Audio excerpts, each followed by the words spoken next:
I noticed on your website that one of the first things you have on there is a criticism of the current lieutenant governor over the handling of the abortion bill in the last legislative session. What's your beef with Dewhurst? Well, I mean, David's a decent man. He's got a good heart. He's a friend of mine.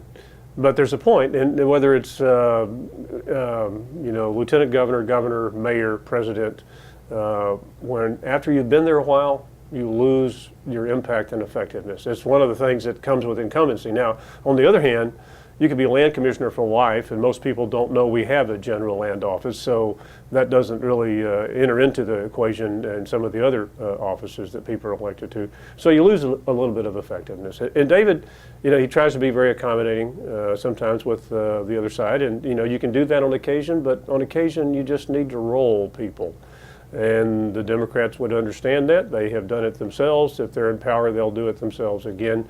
And so sometimes you just have to roll people. And you can do it in a friendly, non-accusatory manner. And that debacle that made international news, or at least national news, was an example of how maybe that was the time to roll somebody. And candidly, you got to wonder, how did we get to the point to where that was up on the last day of the session? That should have been done prior to that time. And when you get to a circumstance that you probably may not come out on top, it's better to pull back and fight another day. And in my estimation, we should have passed those two other bills, water and transfer. It was actually criminal justice and the water issue, and then Siney died, come back the next day in a new special session and pass the pro-life bill that ultimately did pass. Instead of making a star out of Wendy Davis. Exactly, yeah. Politics is theater. We, opened the curtain on a lady, a senator from Tarrant County, Wendy Davis, and made her a star. Yeah. Now, speaking of Wendy Davis, the Texas Democrats are evidently hitching themselves to her and her single issue, which is not really a popular issue in the state, but that's what they're doing. Is she a legitimate threat? Republicans have dominated for going on 20 years now. Yeah, I think she's a threat. I don't believe she's going to win, but she's a threat, and that she will mobilize a party that is all too, well, and from their perspective, been too long dormant and basically not in the game. She'll be their hero, their star. She could change some down ballot races. I think there'll be folks coming out to vote that otherwise wouldn't vote. 18-year-old young ladies, college, they'll be out and voting. She's not going to be the next governor, but she could get the turnout up, in particular, maybe in Travis County, where we have a lot of student population, and if we have a competitive commissioner's race or JP race or maybe a state rep race, could make a difference. So, yeah, I think she will have an impact. I don't think she's going to be the next governor. So she could be a threat down ballot, like you said. That's what I think. And she'll also mobilize the party and get them motivated. And they don't have anything else to get motivated. So they're going to hang their hat on the rising star, to the extent that that's an accurate description of Senator Davis. And she's also going to raise a boatload of money, most of it from outside Texas. Yeah. Now, speaking of rising stars, Senator Marco Rubio gave an interesting quote earlier this week talking about the immigration bill, when he said that Congress should go ahead and pass the bill that he helped put together in the Senate, because if they don't, the President Obama is just going to do what he wants to do anyway. Where do you stand on that bill? What do you think about that comment? Well, I oppose that bill. I do not oppose immigration reform, because in my view, border security and immigration reform are hand in hand. You can't have one without the other. But that bill is not an immigration reform bill. It's a organized labor, continued employment act. It provides a path to citizenship, which I think should not be a component of an immigration bill that we talk about today. In my view, we need to talk about citizenship at a later date. We need to talk about securing our borders, and doing so through, a guest worker program for a certain segment of the population that's here. But immigration reform should not at this time have anything to do with amnesty or with citizenship. And it's also, it's described by some as a guest worker bill, but it has so few guest worker slots that it's not even impactful. So it's really, it's not a good bill. I would vote against it. It seems to me that what Rubio is really saying is that whatever you do, the president's going to be lawless. Yeah, We've yeah. seen Well, that's that. exactly. Yeah, and I got to talking there before I filled in on that. But so we've got this dictatorial government in the name of Obama, and so he's going to pass by executive order. So, well, and of course you can't do that. We have two other branches of the government, the judicial and the legislative, that supposedly would exercise the check and balance to keep that from happening. And I think maybe, surely that comment had to be something, offhand comment. I don't think he thought that one through when he made that statement. What, as lieutenant governor, constitutionally the most powerful office in the state of Texas? Well, it can be. Can be, depending on how you depending on how the rules are promulgated by the members of the Senate, yes. Yeah. Well, with that power in your hands, what would you do to push back against what we're getting from Washington? Well, there is a limit to what you can do. I mean, however, there are things you can do. And what I would do, it's a powerful office. It's a high-profile office. We have other states who are similarly inclined about pushing back to federal, expansion of power. And frankly, we could have, maybe I shouldn't say confederation, but nonetheless, the right term. Exactly. Maybe we could make allies of the other states and say, look, guys, whether it's expanding Medicaid with strings attached and not providing for block grants to give states discretion to do what needs to be done in that particular state, or whether it's the continued imposition of anti-job or job-killing Endangered Species Act provisions, or the Clean Water Act, or the National Environmental Policy Act. We need to start repealing, replacing, or dramatically amending those. And of course, there are 435 members of the House, 100 members of the Senate, and they all live in a state. We need to talk to the governors and lieutenant governors of those states and try to mobilize our delegations together to fight Obama. The good news about Obama, this is his last term. And if we can just maintain and not lose any more ground over the next 2 years, and then pick up the Senate, I feel upbeat. If we don't pick up the Senate, I kind of feel like the term circling the drain. It's just kind of going around that little vortex, and we don't do something dramatic. If we don't have a control of both houses of Congress, we'll no longer be circling the drain. We'll be down the drain. The Texas economy has racked up some gaudy numbers in the last few years, during the Perry years and the Dewhurst years to an extent. A lot of folks may look at that and say, well, Perry's already not running. Should we change the other horse? Why should we? What's your argument? Why should we change the other horse? Well, because we need some bold leadership on things that are not the sizzle, sexy terms that Republican primary voters, focus on a great deal. And Texas has water issues. Texas has infrastructure, transportation issues. And it's going to take someone who will stand up and maybe do something that's a little innovative or bold, or not necessarily completely embraced by everyone. Not necessarily having to do with money either. I mean, there's some some things we can do over at the Texas Department of Transportation to change their bid process, maybe save some money. But it's going to be a tough job to get 181 members of the Texas legislature to pass something unless you give them cover, unless you give them some motivation, leadership, inspiration, and frankly a little salesmanship. And I'm the guy that can do that. I mean, I have a history of doing things that were, at the time they were done, not necessarily popular, even among the Republican Party. I passed the Texas concealed handgun law 20 years ago, and there were a substantial number of Republicans, and of course every editorial board in the state opposed that legislation because it would give us, wild, wild west shootouts at every four-way stop and blood in the streets. None of that happened. It was not popular. I passed it, and now we know that it was a good thing to do. I have a history of doing that. So what can we do better here in Texas to encourage job creation? What specifically are you looking at doing? Well, it's just what I said. Our job limiters right now are infrastructure and water. I mean, you think about, we have an industrial base here, petrochemical manufacturing, aerospace. We have a variety of industrial high tech. Yeah, I'm in Austin. I forget about high tech. And one of the things you need for all those petrochemical manufacturing or high tech or chip plants, you need electricity. We have potentially a problem in that we may have a water shortage that limits our ability to generate electricity. There are generation plants that were very close to having to shut down one of 2 units of one, or maybe 1 of 3 or 4 units in our drought of record. 2011 was the driest year on record in the state of Texas in recorded history. And so those are the things that we need to address if we're going to continue to create jobs. Without that, I mean, I'm fine, but my children and my grandchildren may not be. So those are the things we need to do. We need to continue doing what we've done well, and then do things we haven't done so well.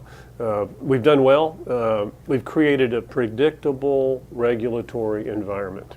You know, the Texas miracle, everybody said, well, it's driven by oil and gas. It's just because, you know, the good Lord gave you all hydrocarbon resources. Well, he did, but those are also found in California. So we have a dramatically different mindset in Texas about the production of oil and gas. It's making our economy boom, and it could do the same thing in California. But you know, the technology that exists today, fracking, evil fracking, or, you know, multi-zone production, directional drilling, 3D seismic, other stimulations. There are oil fields that were thought to have been forever depleted, you know, and they're coming back. And it's a wonderful thing. You know, I love being wrong. But 5 years ago, I used to talk about lessening our dependence on foreign oil, and now I'm talking about ending our dependence on foreign oil. I never thought I would ever say the latter phrase there, but we can, and that would be a tremendous thing for a lot of folks, including all those men and women in uniform that are serving overseas, you know, in areas where people don't like us solely because they got oil and gas, and that's vital for our economy. One of those happens to be my son. He's a Marine helicopter pilot, so I'd like him at Camp Pendleton instead of Fallujah. Takes after Dad, doesn't Yeah, he does, yeah. Let's talk about education for a minute. Yeah. C-scope has become a huge issue in the state of Texas. Yeah. What are your thoughts about it? Where are we? What can people do? Yeah, well, my thought about C-scope is there's a lot of attention being paid today that maybe should have been paid in prior sessions when the legislation that essentially enabled C-scope was passed without controversy. You know, and there's a lot of things being said today that I'm not sure are completely accurate as to who's responsible, who should we pat on the back, or we have an elected state board of education, 15 members elected in 15 districts around Texas.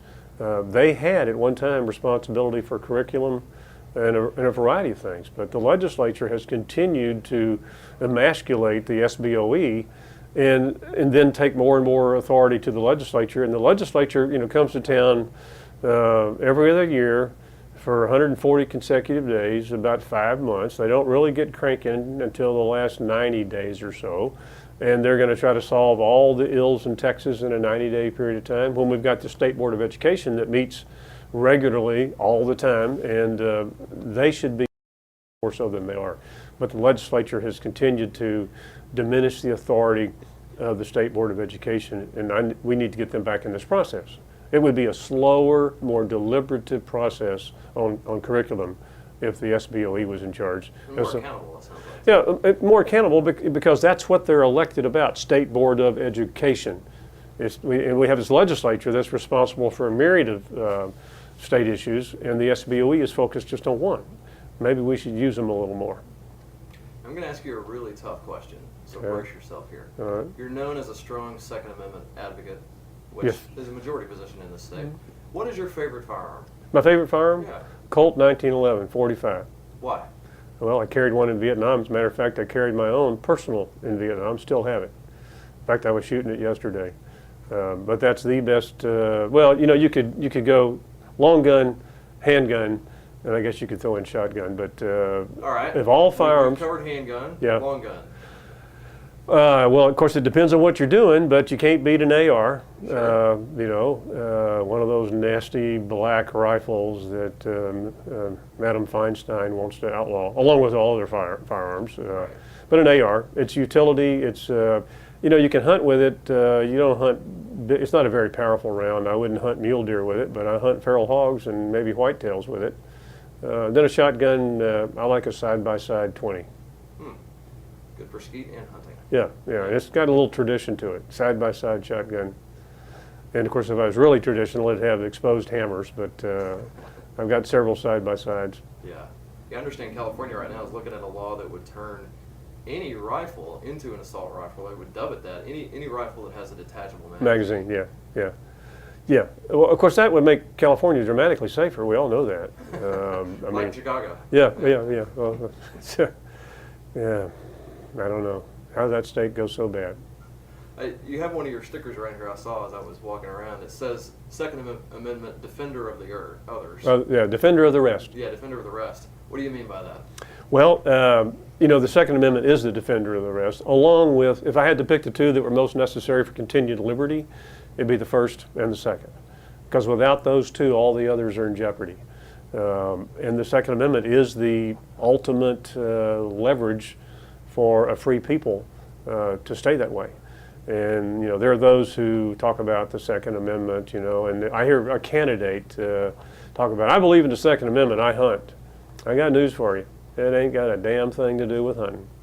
It doesn't have anything to do with shooting clays or targets. It has only to do with my God-given, constitutionally enumerated right to keep and bear arms to defend myself and my family or my friends against a criminal element or an oppressive government. That's what it's about. And that last phrase gets people going, oh my goodness, he's some kind of a militia nut. Well, I don't care what you call me, but I believe in the enumerated rights in our Constitution. They're not granted in our Constitution, they're merely enumerated, because if government could grant liberty or grant rights, it would follow they have the ability to take those rights away. They do not. This is merely an enumeration. I have to say, as a Texan, I'm a little bit jealous of Virginia's open carry law. Any chance of anything like that happening here? Does Virginia, did they just pass open carry? They've had it for a few years now. Have they really? Yeah. There's an unbelievable number of states, some of them in places where you wouldn't believe that they're pro-Second Amendment, that have open carry laws. And yes, there is. As Lieutenant Governor, that's one of my Second Amendment objectives is open carry. And people go, they just kind of shudder at the thought. And I say, well, I lived in Arizona, I lived in Florida, I've been to Louisiana a lot, I've been to New Mexico, places that have open carry, and nobody worries about it. Yeah. Because frankly, nobody carries openly. Yeah. But I want to be able to. I mean, I go top off my truck with gasoline, I want to get out of the truck and I have to put my jacket on because I've got an inside the waistband holster with a .380 in it. I don't want to have to be concerned about inadvertent display of the weapon with, the wind blows your jacket up or your shirt tail. And frankly, you don't have to have a reason for enhancing liberty.